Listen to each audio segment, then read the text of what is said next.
Hi, everybody. Welcome to the session. I'm Cat Wildman. Nice to meet you.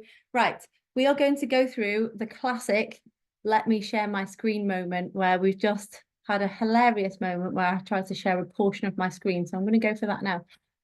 It's actually worked first time. If it hasn't worked first time, the SheCanCode team will come on and tell me that it's not working, but I will assume that it's working fine.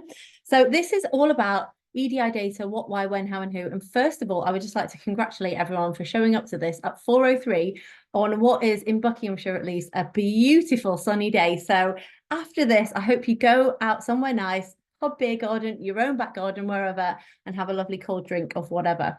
So as I say, my name's Cat Wildman. I'm a scientist and technologist, and I'm a founder of a company called Powered by Diversity. So thank you again for coming today. Please feel free to put questions in the chat as you think of them, and I'll get to them at the end. And if I don't get to all of them, don't worry, because I can post answers on LinkedIn, and I always email people back. So if you do want to email me about anything, please do. My contact details are at the end, I think. So I am an equity, diversity, and inclusion expert, as well as being a scientist and technologist. So I converted to that in 2020. So that's what I'm here to talk about today. And I'm going to refer to it as EDI for this talk, because otherwise it's just a massive mouthful.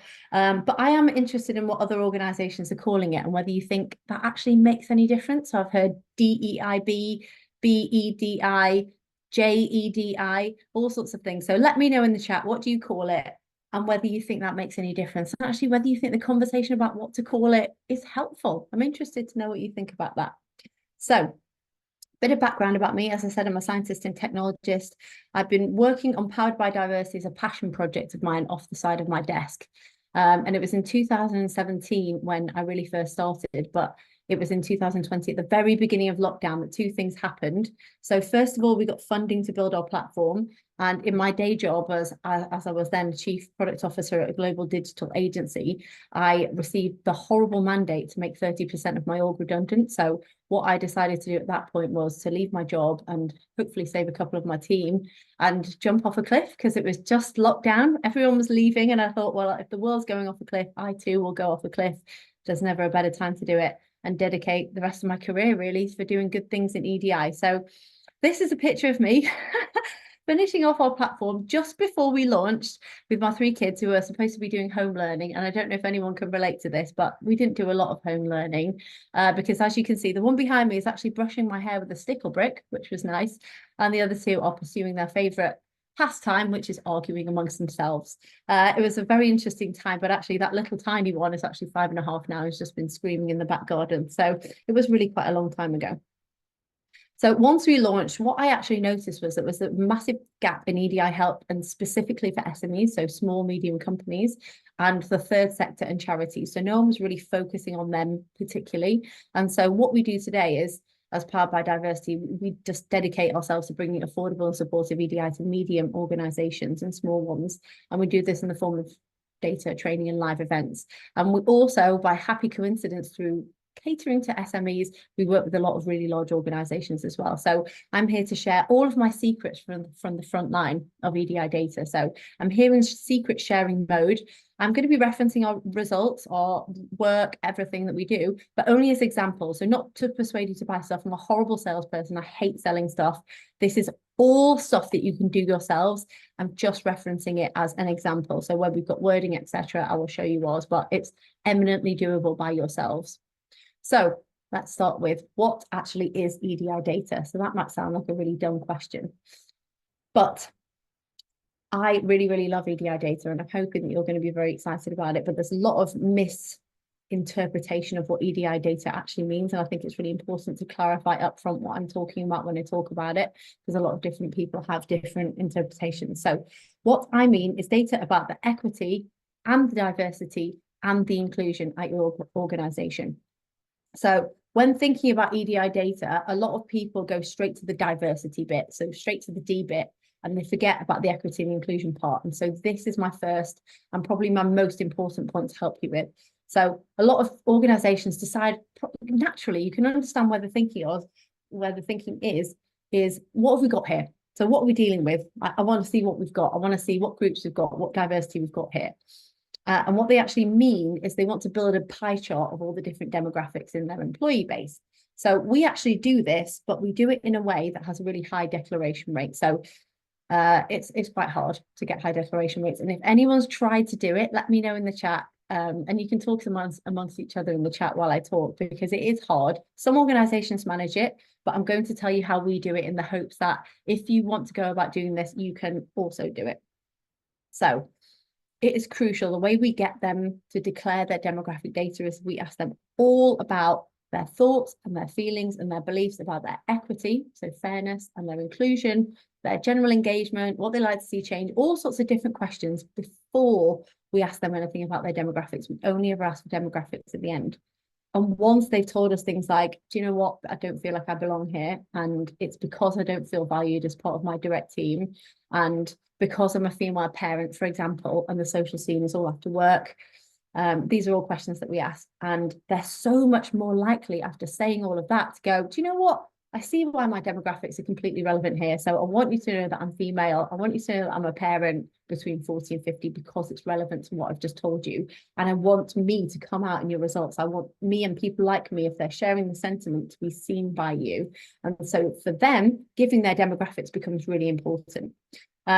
And so it's really, really important that you do this, because going in cold to just ask for demographic data can be a really dangerous iceberg. So I don't know if any of you have experienced this, but a lot of organizations will do this big launch for EDI, and they'll center it on a central message of diversity is very important to us.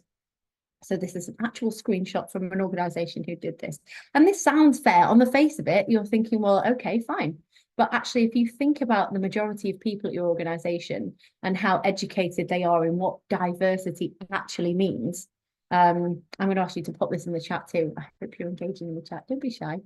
When I talk to people about diversity, they immediately think straight away of minoritized groups in the workplace. So they think Black, female, disabled. Some people say I'm not diverse, for example, meaning I'm not from a minoritized group. And that shows a fundamental misunderstanding about what diversity actually means, which is just difference. So a group of difference in the room. So with that definition of diversity in mind, so diversity equals a minoritized group of one or two minoritized groups, what I'm guessing is what many people will interpret when they see a statement like this one from their company is diversity is not the majority. So most of the people who will be looking at this message thinking, okay, I know what diversity is, and I am not diversity. And the majority of your organization are likely to be thinking that. So if you're launching a demographic tick box questionnaire, essentially under the heading of diversity is important to us, which they are reading as minoritized groups are important to us, and the majority of your organization are ticking not very many diversity boxes, they're unlikely to feel motivated about or included in the EDI cause, purely because they feel like it's not about them, it's not for them, and they are likely not going to engage. So this is why we see a lot of companies coming to us going, gosh, we started to try to gather our EDI data, and we only got, 12% of people, we only got, 10% of people, sometimes 26%. We have had organizations who've got 80-something%, and this is because they've done some of the other stuff that we say. So I'm interested in whether you have done that, how successful it's been, what you have found there. Worst case, what we're seeing is quite a lot of companies coming to us in this situation who have created very powerful detractors to EDI through what they have done so far, and we're seeing it all over. I mean, the EDI climate at the moment, I'm going to talk about that in a second, but if your message is diversity is very important to us and your employers are feeling not very diverse, they could be drawing the conclusion that they are not important to you. So diversity is important to us. I'm not diverse, therefore I am not important, which leads to disengagement. But worst of all, it can lead to fear about their future at the organization. If diversity is the future, maybe I'm not the future. But this sort of fear can cause all sorts of terrible behaviors, which we're seeing a lot. And you're probably seeing headlines and articles like this all over your feeds. One of these behaviors is people trying to derail EDI efforts. So it's a distraction. I don't know if you've heard any of these. EDI is a distraction. EDI is a fad. EDI is woke nonsense. This one hurts me real bad. So if you've seen or heard any of these comments, they're likely masking that underlying fear, which is likely to be something along the lines of, if EDI succeeds, I could be done for. This could be the end of me. So if you haven't already launched an EDI a demographic data gathering exercise alone without equity and inclusion, then we would advise against doing that by itself. So what you'll need to do instead then is ask everyone their thoughts and their feelings and their beliefs about their equity and inclusion. So their feelings of engagement, their feelings about their professional opportunities, what they'd like to see more of, all that great stuff, and ask for their demographics at the end. And within this context, you get both inclusion and equality data and demographic data. And the demographic data declaration rate will be significantly higher. So ours is in the 90% consistently, because they can clearly see the reasons for asking for that demographic data, and that fear that we just talked about is reduced.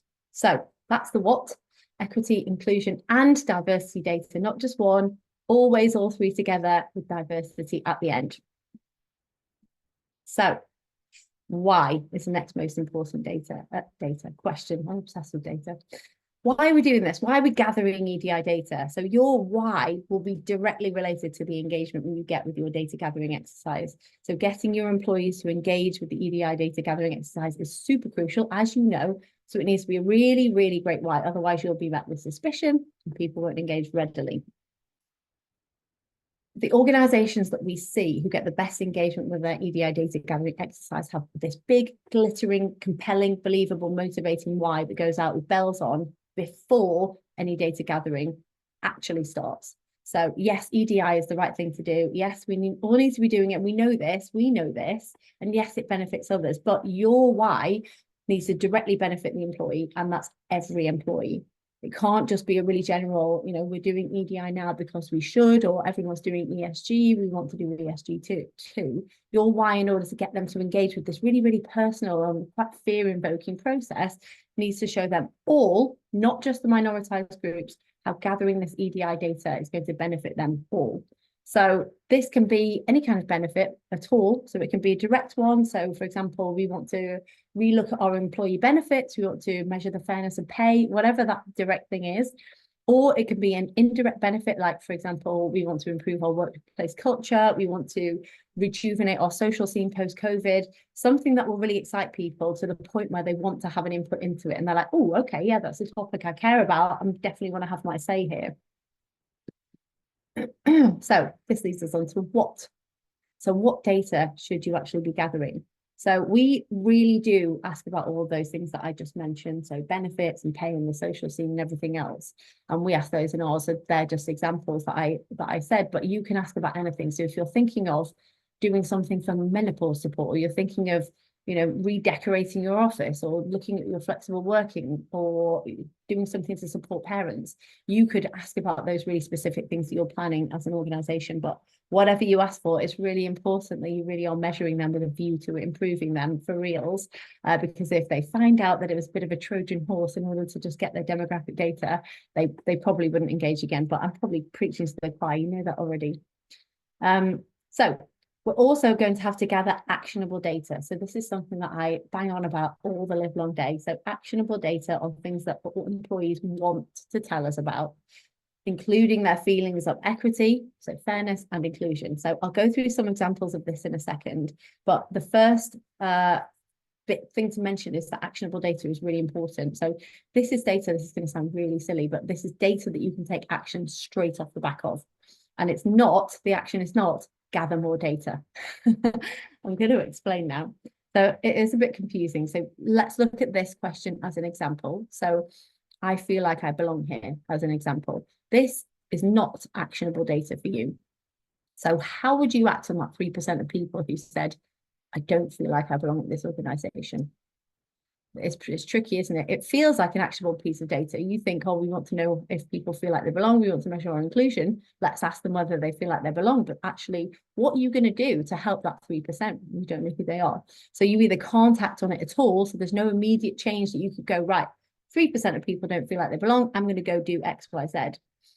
Or you can act on it by gathering more data. So you can arrange workshops or listening groups to find out the key missing point, which is why. So why do you not feel like you belong?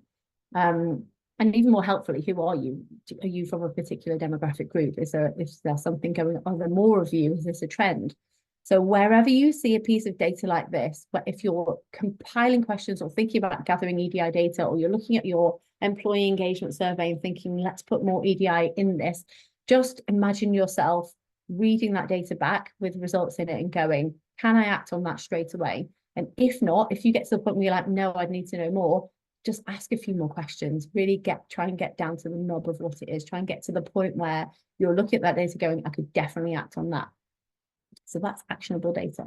So we want to be aiming to get that actionable data. So of the people who indicate that they don't feel included, we need to ask questions designed to get us to a diagnosis and to actionable data. So this is what I'm advising you do. If you have questions like, I feel like I belong here, think up some questions which is going to get you to the point where you can take action straight away. So here's this example. That 3% there who answered in the negative, this is really their diagnostic answers. So we then asked them 6 diagnostic questions to get down to the why, and you see how much more they had to say about their feeling of belonging. So when you really look into that data, I don't know if you need to employ your go-go gadget eyes or if you can see it fine, but I'll help you to interpret it if you're feeling hazy at the end of the day. So only a quarter said they feel like a valued and essential part of the organisation. Almost half aren't satisfied with their relationships.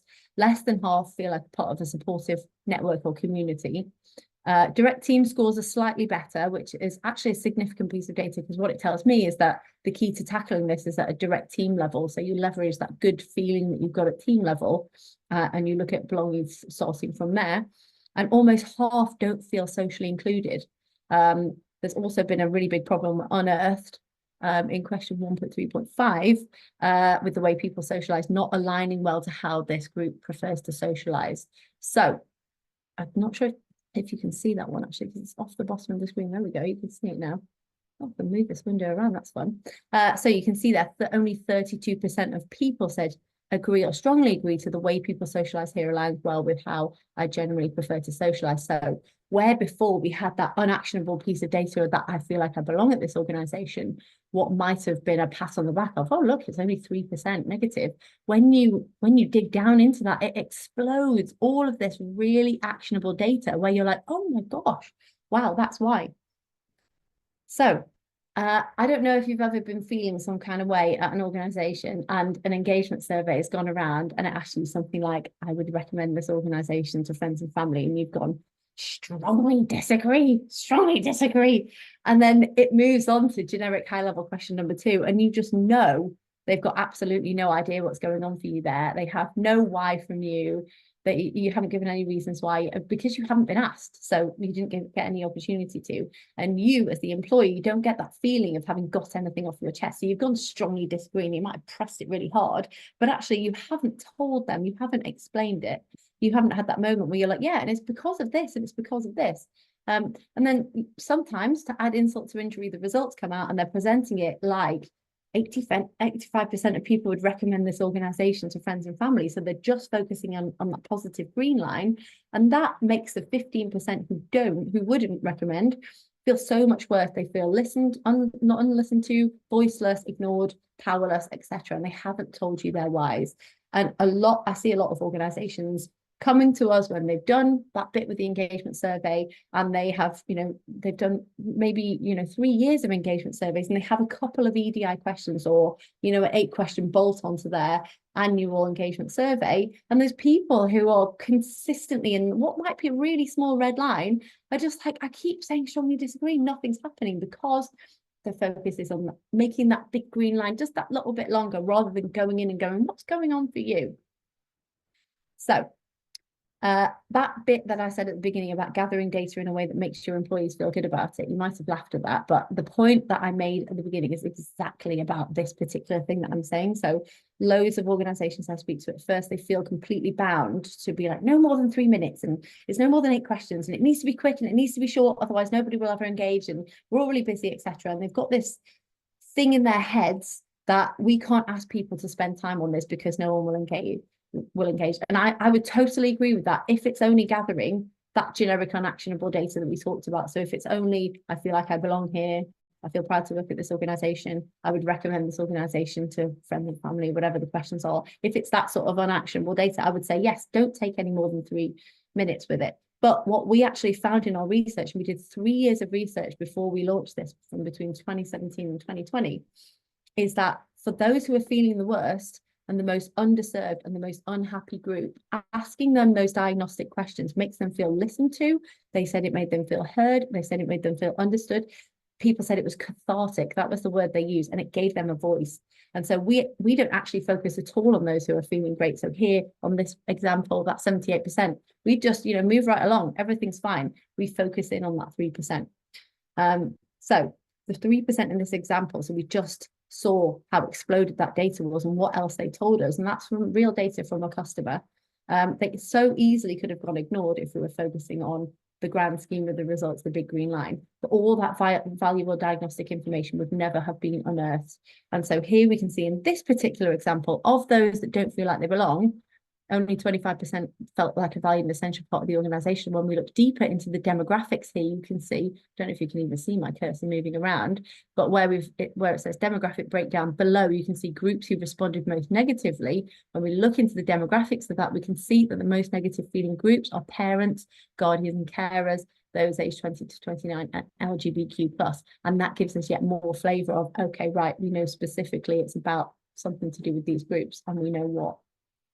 So another really important what point is that you should be looking to gather EDI data to unearth things, not to pat yourself on the back and say it's all fine, it's all great, we're all good. So we see so many companies who are like, oh, we just want to do like some sort of competition against other organizations. So where's our score? Like, how do we improve our score next year? It's like, improving your score is good, it's great, it shows that you want to drive good behavior, but let's do this as an introspective process. It doesn't need to be a competition with outside, because that drives such different behaviors, and that is a whole other talk. We did a bunch of research on that.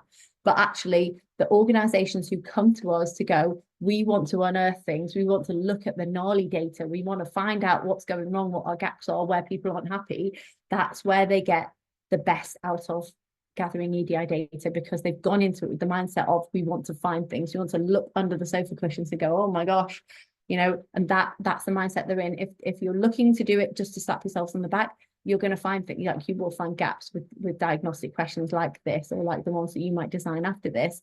And so that mindset is really important. So you will definitely have some amazing results, and you'll definitely have some celebration. So we had an organization the other day that got 100% on 2 sections, which is actually, there were 2 really hard sections to get 100% on, but in other sections they got some really, nutty results. What your EDI data gathering exercise ideally needs to be is like, yes, okay, the celebration is great and we will celebrate them and it's very important, but actually we also want to know, what can we improve on, what gaps do we have, what else is lurking beneath the surface, and really what could be coming down to bite us down the line, in the form of whatever, attrition, tribunals, sexual harassment, racism, sketchy banter, whatever that is. They want to get an early look at it before it becomes a problem that they have to look at. So this is really important in terms of what to gather. So not just high-level questions to let us know we're doing okay. Don't be afraid of that gnarly data, because your employees want you to know it. And it's really healthy practice to know what's going on. So another really cool thing that you can do with EDI data, and it seems weird to say cool and data, but I think data is cool, and I think that you agree with me. It is cool because you can use it to influence your employees. So this classic example, we have this set of questions to ask employees what they would like to see more of. So I said earlier on, ask them what they would like to see more of, ask them what they would like to see improve, what they would like to learn about, what they're feeling confident about, and so on. So we do this in the form of checkboxes, which is actually really helpful. They don't have to do any free text and perhaps, risk giving themselves away with the use of free text. You could do free text as well if you want to. But this classic example is we have this particular set of questions that ask what employees would like to see more of. And we have a few different ones of these, but this is one that our customers especially love because it allows them to influence their employees. So before this, organizations have usually been making efforts to get that employee demographic data into their HR system. So it's super helpful to have that demographic data in the HR system. We strongly recommend it. But again, for similar reasons to what we said before at the beginning, it's much easier said than done. It's often met with suspicion and really low engagement unless you have that big, glittering, compelling why. So that is this data here. So you can gather data like this, write your own sort of things about what would you like to see about the HR system, basically. So these questions if you can see here, like this is microscopic to me, but hopefully you can see it better. 48% of employees at the organization want to see the company analyze pay data to look for imbalances. 35% of employees want to analyze promotions data to look for inequalities, and 39% want to see analysis of performance data to look for imbalance. So all of those things, pay data, promotion data, performance data, that's probably all in your HR system. So that is a perfect why to go back to employees and go, right, you said, almost half of you said you wanted us to analyze your pay data to look for imbalances. So in order to do this, we need to see your data in the same system that the pay is. So here's the link to the HR system, pop your demographics in there before whatever date so that we can analyze it just like you wanted to. Wonderful. That's their why sorted out. So if why do they want us to do this? Well, we need to analyze pay data. We want to do this bit. It's really, really important. In order to do that, we can't do it without this.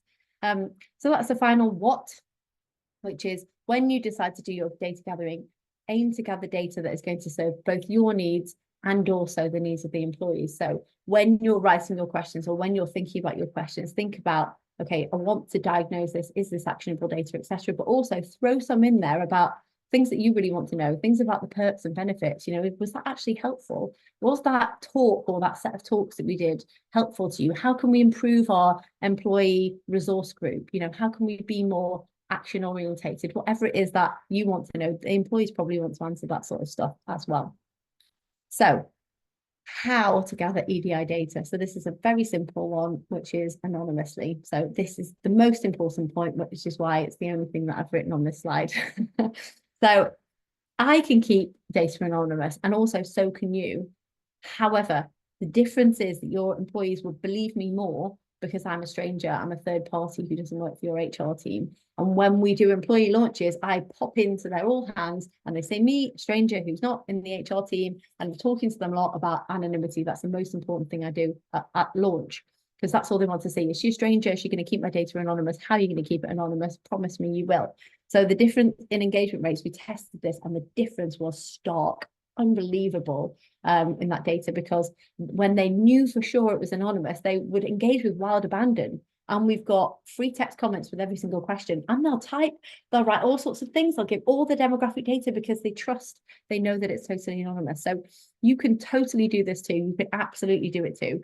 I would recommend, if you could, using some sort of external person to run it. So even get a low-cost consultant, a contractor, a third party you work with on something else of a similar nature to run the gathering and anonymizing exercise for you so that your employees feel reassured. Or if you're doing this yourself internally, obviously you can, but just always thinking about proving beyond a doubt to your employees how it would definitely be anonymous. Say, we're going to anonymize this by not gathering email addresses, not allowing filtering to groups of 6 or fewer on the data, yada, yada, yada. However, be really transparent about the ways you're anonymizing it. And it obviously goes without saying, I have to give a little caveat, it has to actually be anonymous. You really do have to make sure it's anonymous. Don't just say it is. And any third parties that you do work with obviously need to handle data in line with GDPR regulations and with their information security, totally up to code. So complete anonymity. So anonymity, as I've just said before, it extends beyond not just gathering email addresses and names. It needs to be anonymization by demographics too. So those all important demographics, as we saw in that demographically disaggregated question, when we could see the groups that were answering most negatively, it can be really helpful. So that really helps with gathering demographic data. So that is filtering. So you would need to restrict your filtering. So we do it 6 or fewer, so you can't filter down. So if I'm one of 3 people, for example, who identify as white female parent between the age of 40 and 50, and you try to search for white female parents between the age of 40 and 50, I would need to not show up because there are only 3 of us, and being the only ones, you would know who we were. So I am near the very top of the privilege pyramid. And even though, I feel relatively safe in my role, say, I wouldn't even necessarily want to be identified in a process like that, especially if I have a thing or two to get off my chest and I want to do it anonymously.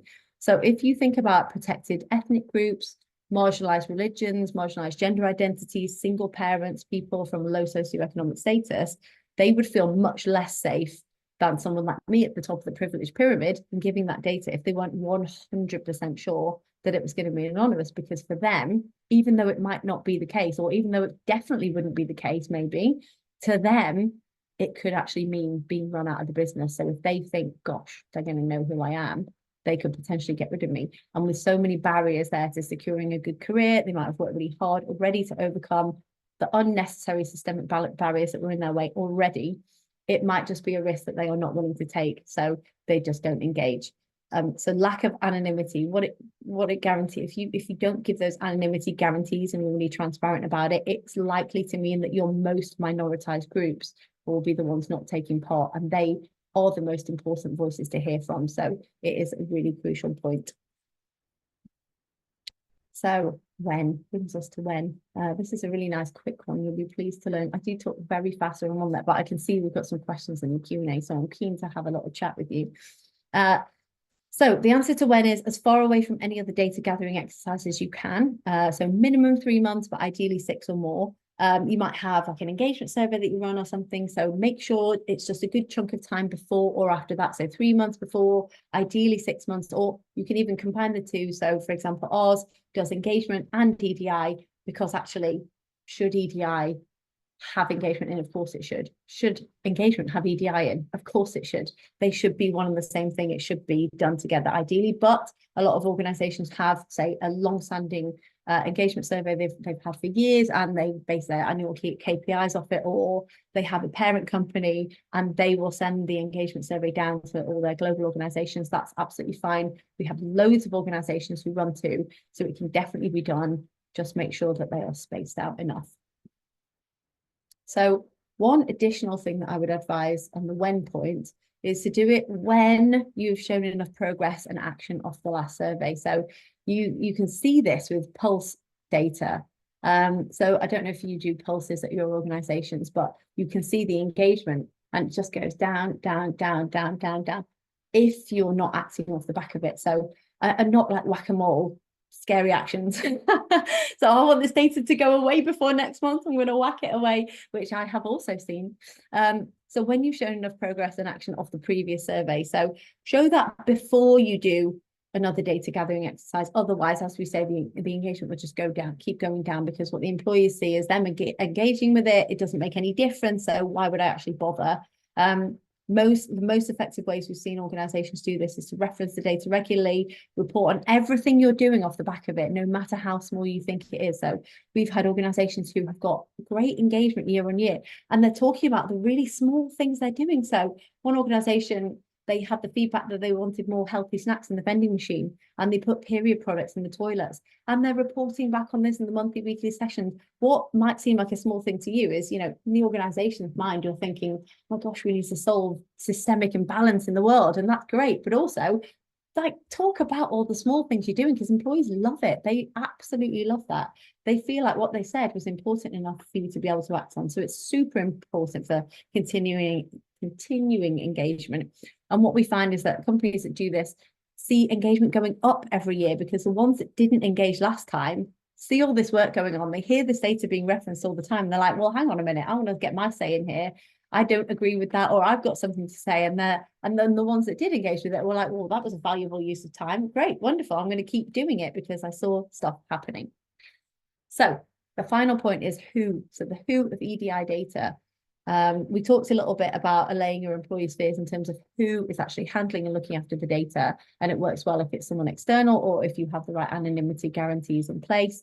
The other point on who is the most senior leaders of the organization. So they really need to be pushing this with all of the passion and the charisma and the unwavering belief that they can muster. And the more that they can truly embody and genuinely believe and champion this, the better it will be, as orders of magnitude more effective if the leaders are championing it. So hopefully we have some time left for questions. So do keep popping them in. I can't remember if there's 45 minutes or an hour. We'll see what we've got. But yeah, now is the time to pop them in, because we're going to finish relatively soon.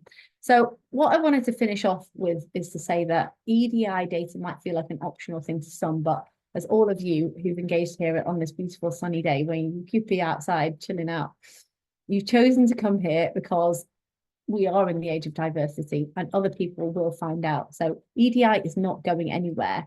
And in fact, it's only going to get bigger and more vital and more in the spotlight. And I like to think of EDI as this graph. So when you zoom out, it's all going the right direction. It's going up and to the right, which we always like in technology, data, and EDI, which it is. It is going that way. And it is, when you look at it over history, it's totally going the right way. But along the way, when you zoom right into the wheel here, there's peaks and troughs. And actually, there's lots and lots of little peaks and troughs. So not too long ago, and you'll obviously all be hyper aware of this, but in 2020, tens of millions of people posted the hashtag Blackout Tuesday, including more than 950 massive brands and thousands of small organizations posting the black square on Instagram. They stopped producing over that Tuesday. They did something and they hashtagged it Blackout Tuesday.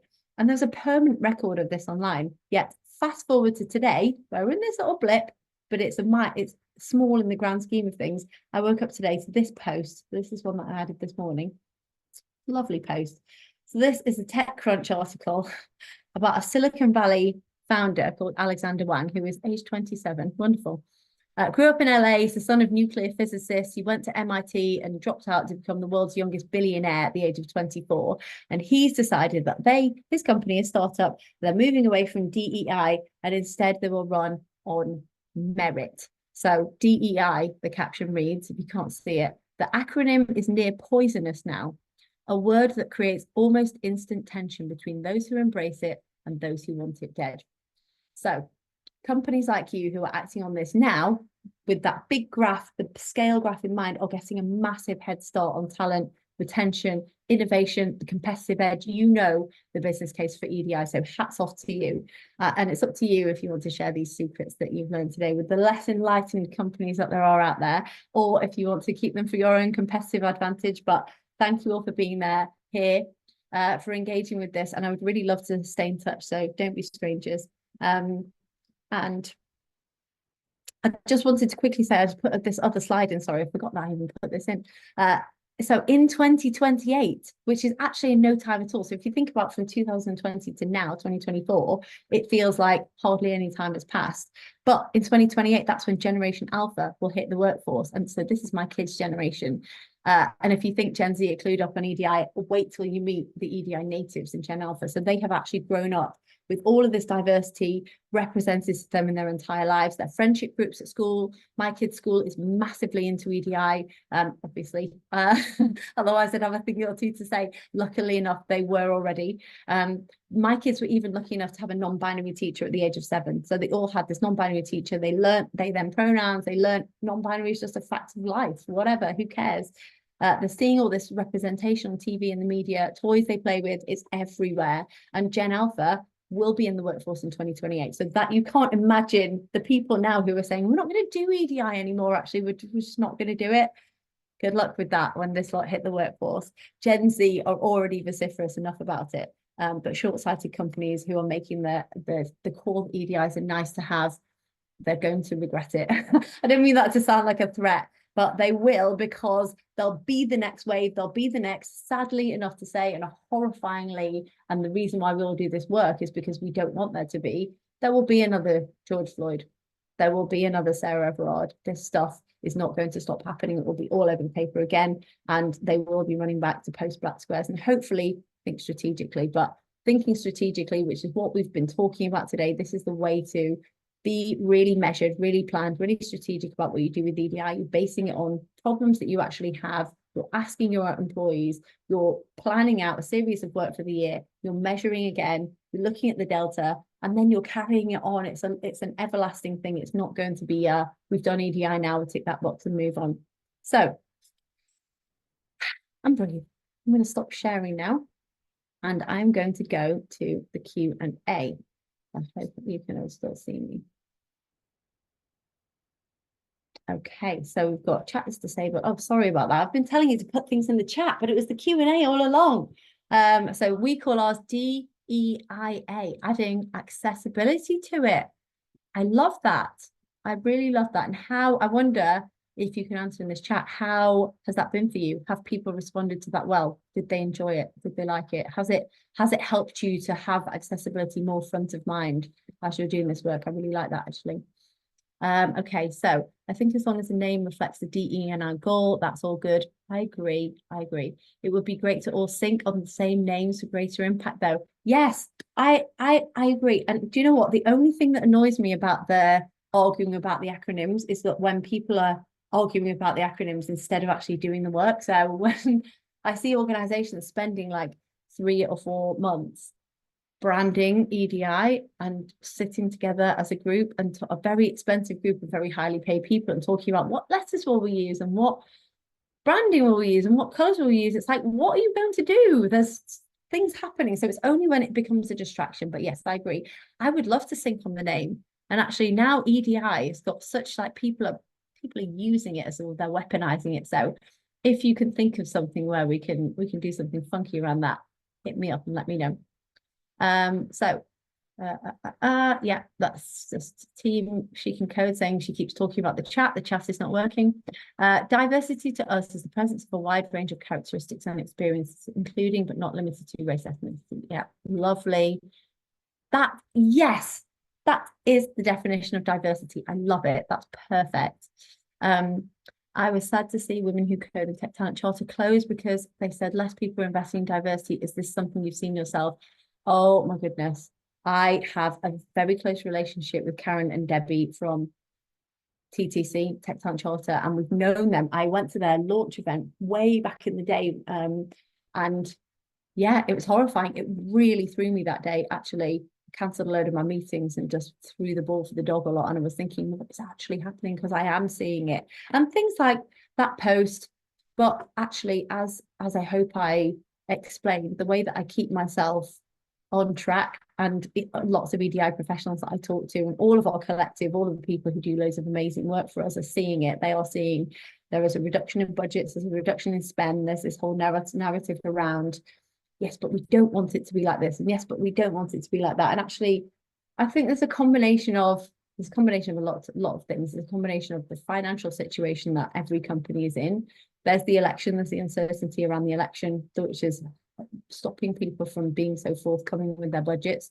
But there's also that there's been a lot of treating the symptoms rather than being strategic about EDI. And what that means is that you've got this training, you've done this training, you've done this talk, you've done that particular thing of treating the symptoms. So I think we need more awareness around this. Let's do an unconscious bias training course, etc. People have no way to measure it. So if you did have a way to measure it, that Tech Talent Charter don't have a way to measure it. And we used to work with them when organizations were like, we want to be more strategic. They used to pass them over to us and we would help them to measure. It really helps to manage EDI the way that you would manage anything else in your business. So the way that you would manage your commercial, if you're going to do an advert, your baseline, you'd have a target, you would measure and you go, did we meet that target that we wanted to, did we hit that customer set?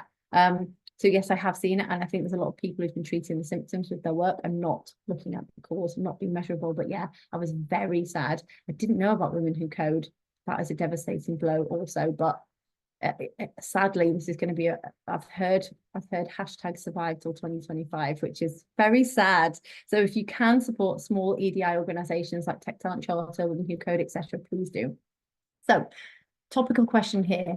With the general election looming, we've heard a lot of parties wanting to get rid of or eradicate DEI roles and networks. Is this something those passionate about diversity should be concerned about? I tell you what, did you hear that Nigel Farage said as part of the Reform Party manifesto that they're going to back out the Equality Act 2010? Good luck with that, Nigel. First of all, thank goodness you're not getting in. Second of all, you better run fast because there's going to be a lot of people with flaming torches coming after you. What this is about is that, yes, they are posturing to try and get attention. They are riding off the back of people who have not had proper EDI education. So a lot of white middle-aged men are feeling very under attack because they have been focusing in on minoritized groups. They have maybe had an activist in the building, and when someone who's going on the journey and they're in a vulnerable state is being taught by an activist who are like, we need to do this, we need to do this. Activists are amazing. They do vital work in EDI. Activists then need to hand off to educators who take people on the journey. When someone who needs to go on the journey is faced with an activist, terrible things happen. I've just been talking to an organization just before this. They had some training. everybody freaked out because it was super activist training and everyone was like, oh my gosh, we can't say anything, we can't do anything, I'm super scared. And then a group of people got really, really angry about it. I think it's symptomatic of a little bit of this. I think it is posturing. It's not going to get anywhere because Gen Z. So get a group of your Gen Z employees together in a room and go, do you think we should back out EDI? Do you think we shouldn't do it anymore? And prepare, prepare for them to run at you. It is only going that particular way. So this is a very small, a very loud and very powerful group who are trying to detract from efforts that they think are going to derail their own careers. So if you feel like you are not very diverse, as we talked about, you feel like you're not included in EDI efforts and that you need to be taken from in order that others can have, you're going to go on a big derailing mission and be like, what a load of woke nonsense, etc., etc. I think it's a load of posturing. I think that, yes, we should be concerned about it in the short term in terms of supporting small businesses and supporting people like Tech Talent Charter. But in the long term, EDI is not going anywhere because Gen Alpha are not going to be having a bar of that, frankly. But yeah, do seek reassurance from your Gen Z colleagues. Get them together and they will make you feel all better about this. So we're in the early stages of our DEI journey, and I wanted to know what challenges are most commonly encountered. I would always say try and get some data to base your strategy off first. So even if you can go out to your organization with one question and one set of diagnostics, so take that belonging question, take that I feel like I belong here, and put those diagnostics in. Do it yourself in Google Docs. Take that a question. I've given my permission to do it, but base it off some actual data that your employees are giving you, because it makes it about the employees. So what I often encounter is organizations starting EDI, not knowing where to go and going from a place of preaching or teaching or educating. So I as the person who's going to start EDI, I'm going to teach you, I'm going to educate you. What you do is then you shoot yourself in the foot a little bit, because people will just look at you and they'll like imprint on you like a mother duck. And then they will be helpless and you'll be the EDI expert. And then suddenly you'll be like, oh my gosh, I'm not an EDI expert. What do I do about this? Actually, look at it as a collective or a community challenge and collaborate to solve problems. So I would advocate either get some anonymous data or sit down with your group, sit down with your people and go, what problems do we think we need to solve? But yeah, I would say make it as collaborative as you possibly can and try not to get into the position of lecturing people. And whatever you do, just make sure that you can measure the impact, because we really need to protect our EDI budgets. And all of you, if you've got EDI budgets, you need to be able to protect those so you get it again. Where things are at risk is where things are not measurable. So if someone goes to you, you spent 10 grand on that last year, what was the outcome? And you're like, I think everyone really enjoyed it. Everyone engaged and everyone turned up, and I've got some, testimonials from it. Actually, people in leadership positions invariably, and this is not everybody, but a lot of the finance people, a lot of budget holder people, they want to see we went from 35% here to 65%, and this goes directly to employee retention. We retain X% more of employees, which is what we wanted to do, which is save the company X number of pounds. If you can try and get your EDI efforts to relate to business goals, all the better. So feel free to hit me up. I'll do a leadership alignment session for you totally free. I will happily do that for you. Okay, I work at a startup and I would like to start submitting our gender pay gap data and pull together diversity data. Right on. However, I'm basically on my own. I'm here with you. You're not on your own. Any advice from anyone how to push this forward? Yeah, you get the leadership team on board. So again, I will do a leadership alignment session for free with all of you. I did a free one yesterday from a talk that I did the other day with a room full of 15 lovely men around the boardroom table, and they were just like, we haven't engaged anyone before. We didn't want to pay money, which is counterintuitive. I probably shouldn't be doing this for free, but they were scared. They were so scared to get an EDI person in the room because they were like, we're men and we're white and we're straight and we don't know what to do and we're terrified. I hope you can still hear me because I've frozen in a very unattractive position there. So I would say get your leadership team on board. My email address, cat@poweredbydiversity.org. If you want to take this offline and talk about leadership alignment, we fully can. But I think, relate again what I said before, leadership team, they would love to see the direct business benefits. So I want to do EDI. I want to pull together our gender pay gap data because blah, we think it will help us appeal to more women, and that's who we want to get in. they're looking for it. Here's the data that supports that sort of thing. If you can put it in those terms, like a business case, that would be great. But yeah, do send me an email. Speaking of information gathering, how can we as an organization make employees feel comfortable enough to take part? Well, I hope that was a little bit before I said about the anonymity bit. So anonymity, number one, guarantee them anonymity. Be really transparent about how you're guaranteeing anonymity. So list the things that you're doing to guarantee it, act on the data, and talk about how you're acting on the data very regularly. Okay, hi Kat, how do you foresee the role of data in D&I evolving over the next decade? I think everything's going to be based on EDI, and I realize I've got a bit of confirmation bias because I have started an EDI data company. We also do training and we do events, but the data we are actually seeing, so at first it was only the brave, so the most brave people will come to us and they're like, we're going to do it.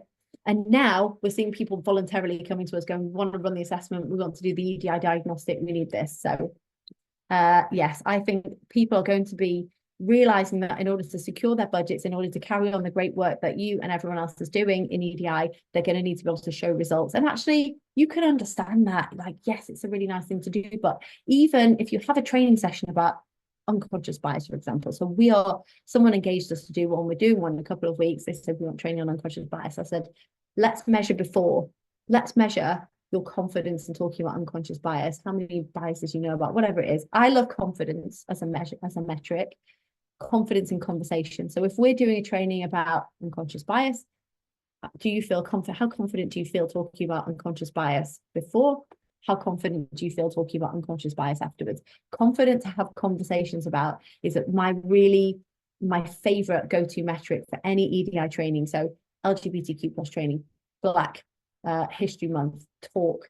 How confident did you feel joining conversations about Black History Month before we had this talk? How confident do you feel now? It's that confidence to join into conversations, because you can feel confident in yourself, but it's the conversations that you want to start happening. You want people to start doing this stuff on the ground. Anonymous attendee, you and I are obviously soul buddies. Data is definitely cool, Cat. Could not agree more. So cool. Totally agree. We find even though we reiterate that surveys are anonymous, it's still met with suspicion. Yeah, great to hear that we can definitely reassure our employees. Yeah, they will always be suspicious, but just be as transparent as possible. Just show them, literally show them. Okay, 12. What are your top 3 examples of DEI in data initiatives? I'm not entirely sure I understand the question. What are your top 3 examples of DEI data initiatives, maybe? Or initiatives that have come off the back of EDI data? I'm going to go with the top 3 things that have come off the back of EDI data.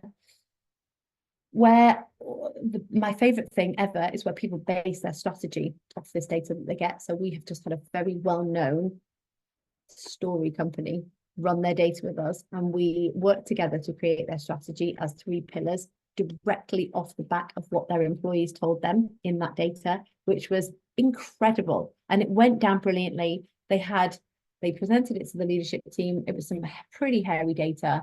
They presented it to their leadership team. It was a gnarly conversation, because it needs to be. You need to be brave to be able to do this stuff. You're not going to get those pats on the back. You're definitely going to find gaps. But I would say strategy, tailoring your training to what your employees actually want to learn about. So we asked them, what would you like to feel more confident having conversations about? And then doing things like that. And then banter, addressing sketchy banter. This is one little question that I always liked in the research, and I really hoped it would come out of the research intact, because I like the question. I think this is a really important one. And I would like to see this organization do more to tackle exclusionary or offensive teasing or bantering.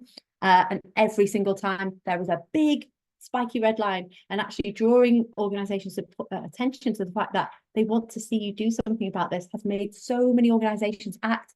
And we run banter workshops and we do all sorts of stuff, and it's great because you can still banter, and it brings out the amazingness of the sense of humor of the company, whilst also having people be mindful about who's standing behind you, who's listening, what's the power differential between these 2 people bantering to each other. Because if this is the CEO and this is a junior person, that person can banter away. This person's not exactly going to come back at them full force, is it? And having those conversations with them, they're like, oh, I suppose not. Yeah, it's been absolutely amazing. So banter seems like a small thing, but not. we're rapidly running out of time. I want to answer all these questions. We do a DEIA speaker series across the business that focuses on a range of differences across our company. A lot of the themes focus on accessibility. Wonderful. So this is it. You've really woven that in. That accessibility is part of your strategy. I love it. There has been so many reports that suggest when boomers retire and the next generation move into management as junior roles, senior roles, there'll be a massive shift in DEI and the way culture is viewed at work. What are your thoughts on this? Could not agree more. So when those Gen Alphas, so there's born from 2010 to 2024, so I think this is the last year, when they get into the workforce, Gen Zs will start to be in the decision-making management positions. And it's not even going to be a thing. It's not going to be like, oh, we need to focus on DEI. It's just going to be what we do. It's going to be, we don't need to do this as a separate initiative. It's just a thing. So my thoughts are, we power through, ignore all the derailing narratives, ignore everyone saying DEI won't nonsense, it's going out the window, blah, blah, blah. It's not. We just need to pivot. We need to evolve. We need to find that language and that way of talking to people that doesn't make them feel accused or attacked or on the back foot. And we just need to plow through because that talent is coming into the market and they're going to want to see this stuff. They're going to want to see what you're doing. We have an EDI group, but we struggle with accountability. Most of the time it's people, the people team who are doing the work. Oh, I hear this all the time. I feel for you. Let's chat. We're running out of time, but let's definitely chat. Send me an email, cat@poweredbydiversity.org. I would love to carry this conversation on. I feel like I've kind of talked to myself a little bit, but I'm super glad that you put questions in the Q&A. I've really loved answering them. The re-engagement piece is all about letting people know they're listened to, letting people have a voice and actually giving them accountability, which is a thing that I can't go into now because we don't have any more time, but I want to. We'll have to meet again. So thank you so much. This has been absolutely wonderful. I've loved it. Thank you so much for coming on such a sunny day. I really, really appreciate each and every one of you. I hope you've enjoyed it and have a lovely rest of your afternoon. Let's stay in touch. Take care. Bye.